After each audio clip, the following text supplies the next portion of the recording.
জয় মা লক্ষ্মী ওম নমঃ শিৱায় নমস্কাৰ বন্ধুসকল মীন ৰাশিৰ জাতক জাতিকাসকলৰ এই মাছ মাহটোত কিদৰে পাৰ হ'ব কি ক্ষেত্ৰত পৰিৱৰ্তন দেখিব সকলোখিনি তথ্য আমাৰ এই গুৰুত্বপূৰ্ণ চেনেলটোৰ জৰিয়তে জানিব পাৰিব গুৰুত্বপূৰ্ণ ভিডিঅ'টোৰ জৰিয়তে জানিব পাৰিব যদি আমাৰ এই চেনেলটোত আপোনালোকে প্ৰথমবাৰৰ চাইছে চেনেলটো সাবস্ক্ৰাইব কৰি দিব মীন ৰাশিৰ জাতক জাতিকাসকলৰ মাছ মাহটো অত্যন্ত শুভ হ'বলৈ গৈ আছে আৰু এই মাহটো আপোনালোকৰ বাবে বিশেষ মাহ হ'ব বুলি কৈছে আপোনালোকৰ এই সময়খিনিত আৰ্থিক অৱস্থা ভাল হ'ব আপুনি ধন উপাৰ্জনৰ নতুন সুযোগ পাব বুলি কৈছে টকা পইচাৰ ইনকামৰ বাবে নতুন ৰাস্তা আপোনালোকৰ মুকলি হ'ব কিন্তু ধৈৰ্য বজাই ৰাখিব লাগিব আৰু নতুন সুযোগবোৰ কি ধৰণে গ্ৰহণ কৰে সেইখিনি ক্ষেত্ৰতো কিছু আপোনালোকে গুৰুত্ব প্ৰদান কৰিব লাগিব কোনখিনি একচেপ্ট কৰিব কোনখিনি ভাল বেয়া সকলো দিশ আপোনালোকে ভালদৰে চাই চিতি আগবাঢ়িব লাগিব বুলি কৈছে ব্যৱসায়ৰ ক্ষেত্ৰতো কিছু পৰিৱৰ্তনৰ বাবে এই মাহটো অনুকূল ব্যৱসায় আৰু ধন সম্পত্তিৰ ক্ষেত্ৰত মীন ৰাশিৰ বাবে মাহটো কেনেকুৱা ধৰণৰ হ'ব কেনেকৈ আগবাঢ়িব মাৰ্চ মাহত ব্যৱসায়ৰ ক্ষেত্ৰত সফলতা লাভৰ বাবে কি কৰা উচিত মীন ৰাশিৰ লোকসকলে মাৰ্চ মাহৰ অৰ্থনৈতিক মাহেকীয়া ৰাশিফল আপোনালোকে কেনেকৈ জানিব বা কি ক্ষেত্ৰত পৰিৱৰ্তন দেখিব সকলোখিনি জানিব পাৰিব 14 মাৰ্চৰ পৰা 25 মাৰ্চলৈ আপোনালোকৰ ৰাশিত থাকিব সূৰ্য পাৰাৰ বুধাদিত্যৰ যোগ যাৰ বাবে আপুনি ধন উপাৰ্জনৰ নতুন সুযোগ পাই থাকিব বুলি কৈছে এই সময়খিনিলৈকে নতুন ইনকাম চৰ্চবোৰ আপোনালোকৰ মুকলি হৈ থাকিব কিন্তু 7 মাৰ্চৰ পৰা আপোনালোকৰ 25 মাৰ্চলৈ আপোনালোকৰ বুধ ৰাহুৰ জড়তাৰ দুখ হ'ব পাৰে দুখ হ'ব যাৰ বাবে এই সময়ত আপোনালোকৰ লোৱাৰ সিদ্ধান্ত লোকচানৰ সৃষ্টি হ'ব পাৰে গতিকে সিদ্ধান্তবোৰ লওঁতে এই সময়খিনিত যেটো আপোনালোকৰ ডিসটেন্স এই সময়খিনিত আপোনালোকে কিছু ধ্যান ৰাখিব লাগিব হে সাৱধান হ'ব লাগিব এই সময়খিনিত আৰু কৈছে যে 24 মাৰ্চলৈকে দ্বিতীয় ঘৰত মংগল গ্ৰহৰ চতুৰ্থ দিশটোৰ বাবে আপুনি আপোনালোকৰ ব্যৱসায়িক ক্ষেত্ৰত খৰচ হ্ৰাস কৰাৰ কাম কৰিব লাগে বুলি কৈছে যাতে আপোনালোকৰ খৰচৰ সঠিক হিচাপ ল'ব পৰা যায় গতিকে এই দিশটোৰ প্ৰতি নিশ্চয়কৈ গুৰুত্ব প্ৰদান কৰিব এটা সুন্দৰ প্ৰতিফলন নিশ্চয়কৈ মীন ৰাশিৰ জাতক জাতিকাসকলে দেখিবলৈ সক্ষম হ'ব 7 মাৰ্চৰ পৰা 30 মাৰ্চলৈকে আপোনালোকৰ কৈছে যে 3 পৰা 11 ভিতৰত বৃহস্পতি আৰু শুক্ৰৰ মাজত সম্পৰ্ক থাকিব যাৰ বাবে আপুনি আপোনালোকৰ ব্যৱসায়ত কিছু পৰিৱৰ্তন কৰি আপোনালোকৰ নিজৰ ব্যৱসায়ত কিছু পৰিৱৰ্তন কৰি আপোনাৰ যি আৰ্থিক অৱস্থা আপোনালোকৰ উন্নত কৰাৰ বাবে এটা সুযোগ আপোনালোকৰ লৈ আহিছে এটা অপৰচুনিটি আপোনালোকৰ বাবে লৈ আহিছে আৰু সুযোগবোৰ আপোনালোকে ল'ব পাৰিব সফলতা লাভ কৰাটো সম্ভৱ বুলি কৈছে এই সময়খিনিত ধৈৰ্য বজাই ৰাখিব লাগিব কনফিডেন্স ৰাখিব লাগিব আত্মবিশ্বাসৰ প্ৰয়োজন অনুভৱ কৰিব নিজে 7 মাৰ্চৰ পৰা 25 মাৰ্চলৈ সপ্তম স্থানৰ বুধ গ্ৰহক সপ্তমবাৰৰ বাবে দেখা পোৱাৰ বাবে আপুনি আপোনালোকৰ ব্যৱসায়ত কৈছে যে আপোনালোকৰ ব্যৱসায়ত আপোনালোকৰ প্ৰতিযোগীসকলক চিনাক্ত কৰি গৱেষণাৰ ভিত্তিত লক্ষ্য নিৰ্ধাৰণ কৰিব লাগে যে আপোনালোকে কেনেকৈ আগবাঢ়িব তেওঁলোকৰ লগত থাকি কেনেকৈ দুগুণ আগবাঢ়ি যাব নিজৰ ব্যৱসায়টো কেনেকৈ গ্ৰো কৰিব সেইখিনি ক্ষেত্ৰত গুৰুত্ব প্ৰদান কৰিব লাগিব বুলি কৈছে আপুনি এটা সৰু ব্যৱসায় বা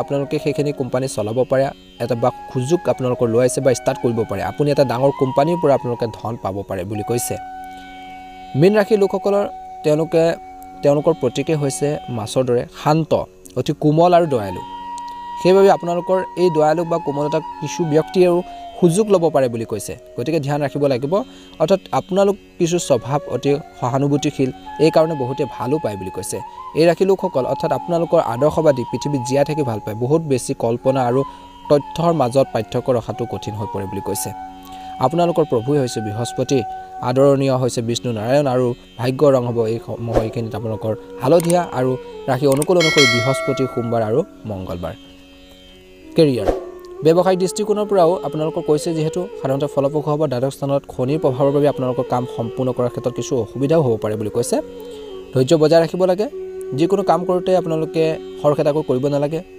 গতিকে ভাল ফলাফল পাবৰ বাবে আপোনালোকে ভাল কষ্ট কৰিব লাগিব আৰু বহু সময় আপুনি অনুভৱ কৰিব যে ভাগ্য আপোনালোকৰ পক্ষত নাই কিন্তু আপোনালোকৰ সেইটো ক্ষেত্ৰত আপোনালোকৰ ভুল ধাৰণা হ'ব পাৰে গতিকে ধৈৰ্য আৰু কঠোৰ পৰিশ্ৰম আপোনালোকৰ প্ৰকৃত বন্ধু হ'ব বুলি কৈছে এই সময়খিনিত গতিকে এই কথাটো বুজিব লাগিব তেতিয়াহে এটা ভাল প্ৰতিফলন দেখিবলৈ সক্ষম হ'ব সময়খিনিত পৰিয়ালৰ দৃষ্টিকোণৰ পৰা অতি শুভ দেখা পোৱা গৈছে আপোনালোকৰ পৰিয়ালত এজন সদস্যৰ সংখ্যা বাঢ়িব পাৰে বুলি কৈছে ভাই ভনীৰ পৰা সম্পূৰ্ণ সমৰ্থন পাব আপোনালোকৰ সাহস সমাজত থাকিব সামাজিক কাম-কাজত অংশগ্ৰহণ কৰিব পাৰিবাৰিক জীৱনত কিছু উত্তেজনা হ'ব পাৰে আপুনি অকলে থাকিব বিচাৰিব পাৰে বহুত সময়ত এই সময়খিনিত আপোনালোকৰ সন্তানৰ উন্নতি দেখিব বুলি কৈছে আপোনালোকৰ এই সময়ছোৱাত আপোনালোকৰ সন্তানৰ লগত আপোনালোকৰ আবেগিক মোহ আপোনালোকৰ বৃদ্ধি পাব স্বাস্থ্যৰ দৃষ্টিকোণৰ পৰা আপোনালোকে নিজৰ হেল্থৰ প্ৰতি ধ্যান ৰাখিব লাগিব। যদি ইতিমধ্যে আপোনালোকৰ কোনো ৰোগ হৈ আছে তেন্তে সাৱধান হওক বুলি কৈছে।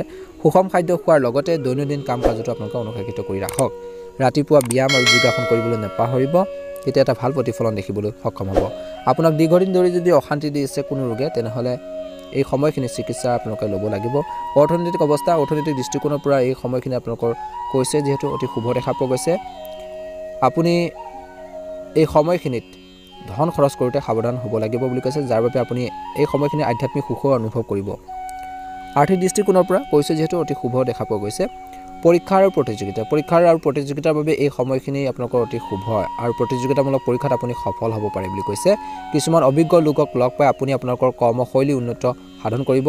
এই সময়খিনিত আপোনালোকৰ ভাল এটা প্ৰতিফলন দেখিব। এই সময়খিনিত আপুনি সফলতা লাভ কৰিবলৈ অধিক কষ্ট কৰিব লাগিব আৰু ছাত্ৰ ছাত্ৰীসকলে উন্নত ফলাফল পাব। ভাল এখন কলেজত, ভাল এখন ইউনিভাৰ্চিটিত এডমিশ্যন লোৱাৰ সুযোগ পাব বুলি কৈছে। এই সময়খিনি খং ৰাগবোৰ আপোনালোকে পৰিহাৰ কৰিব লাগিব। পৰিয়ালৰ সদস্য একেলগে কাম কৰিব লাগিব। পৰিয়ালত এটা অনুষ্ঠান হ'ব পাৰে, তাত আপুনি গুৰুত্বপূৰ্ণ ভূমিকা পালন কৰিব।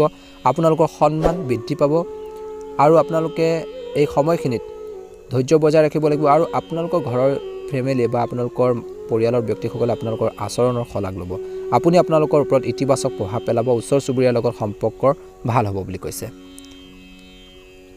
যিয়ে আপোনালোকক কৈছে যে আপোনালোকৰ পাৰিবাৰিক সম্পৰ্কত কেতিয়াবা উত্তেজনাৰ সৃষ্টি হ'ব পাৰে। এই মাহত পৰিয়ালৰ সদস্যৰ লগত কথা পাতি থাকোঁতে আপোনালোকৰ বাক্য নিয়ন্ত্ৰণ কৰিব লাগে। ভাই ভনীৰ পৰা সমৰ্থন পাব। আপোনালোকৰ আৰ্থিক অৱস্থা ঠিকে থাকিব। এখন নতুন বাহন ক্ৰয় কৰিব পাৰে বুলি কৈছে। ব্যৱসায়ীসকলৰ এই সময়খিনিত মাহৰ আৰম্ভণিতে কিছু প্ৰত্যাহ্বানৰ সন্মুখীন হ'ব পাৰে। ধৈৰ্য ধৰিব। আৰ্থিক বিষয়ত ধৈৰ্যৰে কাম কৰিব লাগিব। ইতিমধ্যে ব্যৱসায়ত বিনিয়োগ কৰিলে তাত লাভ পাব। আপোনালোকৰ কৰ্মৰ ক্ষেত্ৰতো বা চাকৰিৰ ক্ষেত্ৰতো বিষয়ৰ পৰা সমৰ্থন পাব। কৰ্মৰ ক্ষেত্ৰত আপোনালোকৰ সিদ্ধান্ত অতি গুৰুত্বপূৰ্ণ হ'ব। শিক্ষা আৰু কেৰিয়াৰৰ ক্ষেত্ৰত এই মাহটো ছাত্ৰ ছাত্ৰীসকলৰ বাবে ভাল হ'ব। কলেজত পঢ়ি থকা ছাত্ৰ ছাত্ৰীসকলে শিক্ষাৰ ক্ষেত্ৰত ভাল প্ৰদৰ্শন কৰিব। আপোনালোকৰ পঞ্চম ঘৰৰ প্ৰভু দ্বাদশ ঘৰত আছে আৰু উচ্চ শিক্ষাৰ গ্ৰহণ কৰা সকলৰ বাবে এই সময়খিনি কাৰোবাৰ পৰা পদ প্ৰশস্ত পাব, যিটো আপোনালোকৰ বাবে অতি উপযোগী হ'ব। এই সময়খিনিত প্ৰতিযোগিতামূলক পৰীক্ষাৰ বাবে প্ৰস্তুতি চলাই থকা যিসকল ছাত্ৰ ছাত্ৰীক আছে, কিছু সময় অপেক্ষা কৰিব লাগিব। এয়া শুভ। নিজৰ কেৰিয়াৰৰ বাবে মাহটো অতি অনুকূল হ'ব। চৰকাৰী চাকৰি বিষয়াসকলে অলপ অপেক্ষা কৰিব লাগিব। চাকৰি বা কৰ্মৰ ক্ষেত্ৰতো আপোনালোকৰ কামৰ বোজা বাঢ়িব, কিন্তু আপোনালোকৰ কামৰ শলাগ লোৱা হ'ব। আপোনালোকৰ প্ৰেম জীৱনত মিশ্ৰিত হ'ব বুলি কৈছে। মংগল আৰু শুক্ৰ গ্ৰহৰ পঞ্চম ঘৰৰ বাবে দিশটো হ'ব বুলি কৈছে। আপোনালোকৰ প্ৰেমৰ সম্পৰ্ক অধিক শক্তিশালী হ'ব। আপোনালোকৰ প্ৰেমৰ প্ৰতিও বা প্ৰেমিকৰ প্ৰতিও আপোনালোকৰ ইজনে সিজনৰ প্ৰতিও আপোনালোকৰ আকৰ্ষিত হ'ব। আপোনালোকৰ প্ৰেমিকৰ লগত বহুত বেছি ৰোমাঞ্চক হ'ব বুলি কৈছে। ভুল বুজাবুজিবোৰ দূৰ হ'ব। 15 মাৰ্চৰ পিছত হ'ব আপোনালোকৰ প্ৰেমৰ সম্পৰ্কত কিছু আপোনালোকৰ টেনশ্যন, কিছু চিন্তা আহিব পাৰে। এই সময়ত আপোনালোকৰ বিশেষকৈ সঠিক আচৰণ বজাই ৰাখিব লাগে আৰু বিবাদৰ পৰা আঁতৰি থাকিব লাগে। বৈবাহিক জীৱনত উত্তেজনা হ'ব পাৰে। সপ্তম স্থানত মংগল গ্ৰহৰ পতনৰ দিশটোৰ বাবে বৈবাহিক জীৱনত কিছু সমস্যা হ'ব পাৰে। আপুনি সহজ সৰল হৈ থাকিব লাগে বুলি কৈছে আৰু আপোনালোকৰ জীৱনসংগীৰ লগত ভাল আচৰণ কৰিব লাগে। তেতিয়া আপোনালোকৰ প্ৰেম জীৱনত বা আপোনালোকৰ মাজত যি ধৰণৰ মিছ আণ্ডাৰষ্টেণ্ডিং সেইখিনি দূৰ হ'ব। স্বাস্থ্যৰ দৃষ্টিকোণৰ পৰা মাহত আপোনালোকৰ স্বাস্থ্যৰ বাবে ভাল নহ'ব বুলি কৈছে। স্বাস্থ্যৰ ক্ষেত্ৰত অলপ সাৱধানতা আপোনালোকক অৱলম্বন কৰিব লাগিব। আপোনালোকক বহুত বেছি অশান্তি দিব পাৰে, গতিকে এই কথাখিনিৰ প্ৰতি গুৰুত্ব প্ৰদান কৰিব লাগিব কৈছে। আপোনালোকৰ চন্দ্ৰ ৰাশিফলৰ দ্বাদশ স্থানত শনি আৰু সূৰ্যৰ বাবে আপোনালোকৰ স্বাস্থ্যৰ কিছু ভাল নহ'ব পাৰে। এই সময়ত আপুনি অস্থিৰতাত ভুগিব পাৰে। আপোনালোকৰ মূৰৰ বিষ বা গাড়ী মটৰ চলাওঁতে কিছু ধ্যান ৰাখিব লাগিব। ইয়াৰ লগত জড়িত সমস্যা আছে বুলি কৈছে, গতিকে আপোনালোকে সাৱধান হোৱাটো এই সময়খিনিত প্ৰয়োজন আছে। গাড়ী মটৰ চলাওঁতে আপোনালোকে যান বাহন চলাওঁতে কিছু সাৱধানতাৰ অৱলম্বন কৰিব লাগিব। প্ৰেমত শুভ দেখা পোৱা গৈছে। সমস্যাখিনি সমাধান হ'ব। নিজৰ আৱেগক নিয়ন্ত্ৰণ কৰিব লাগিব বুলি কৈছে। ব্যৱসায় ক্ষেত্ৰত আপোনালোকে এই মাহটোত কিছু উপায়স্বৰূপে ধৈৰ্য বজাই ৰাখিব লাগে।